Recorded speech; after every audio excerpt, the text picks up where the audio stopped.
देऊळगाव राजा तालुक्यातल्या शिवणी आरमाळ गावच्या कैलास नागरे नावाच्या शेतकऱ्यांनी काळीच पिळवटून टाकणारी सुसाईड नोट लिहिली आणि स्वतःचं जीवन संपवलं।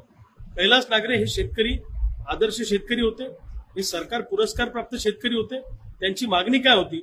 डिसेंबर महिन्यामध्ये त्यांनी त्यांच्या गावच्या धरणावर एक उपोषण केलं होतं, तेव्हा आम्ही त्यांना भेट द्यायला आणि पाठिंबा द्यायला गेलो होतो। त्यांचं म्हणणं असं होतं की खडकपूर्णा धरणामध्ये पाण्याचा साठा मोठ्या प्रमाणामध्ये आहे, तर हे खडकपूर्णाचं पाणी आमच्या 10-15 गावातल्या शेतकऱ्यांना शेती पिकाला जर गेलं तर आम्हाला थोडं बहुत त्या ठिकाणी इन्कम मिळू शकतं आणि आमची अवस्था थोडी सुधारू शकते। आणि धरणाच्या भिंतीवर ज्या काही वनस्पती आहेत त्या सुद्धा काढून टाका, अशी मागणी त्या उपोषणामध्ये त्यांची होती। परंतु जिल्हा प्रशासनानं त्यांच्या उपोषणाची फार दखल न घेता थातूरमातूर पद्धतीने ते उपोषण गुंडाळलं आणि वेळ मारून नेली। कैलास नागरे हे आदर्श शेतकरी होते आणि कायम ते शेतकऱ्यांच्या संदर्भामध्ये बोलत होते।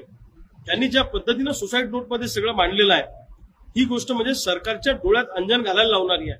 सरकारवर गुन्हा दाखल झाला पाहिजे कैलास नागरेच्या आत्महत्येप्रकरणी। अशा हजारो लाखो शेतकरी या व्यवस्थेला कंटाळून आत्महत्या करतायत।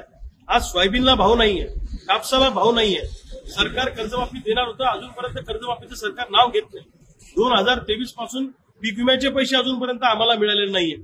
शेतकरी या टोकाला जाऊन विचार का करतो आहे याचा विचार सरकारने केला पाहिजे।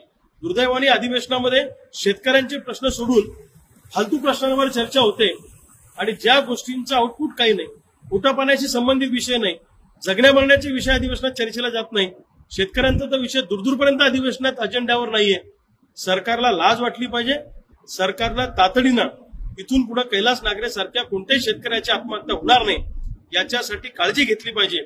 मी स्वतः आता कैलास नागरेंच्या घरी भेटायला जातो आहे आणि कैलास नागरेंच्या शिवणी आरमाळ गावातून हा कर्जमाफीचा लढा आम्ही तीव्र करणार आहोत आणि 19 तारखेला सगळे शेतकरी आम्ही मुंबईला आमचं गाऱ्हाणं मांडायला मुंबईच्या दिशेने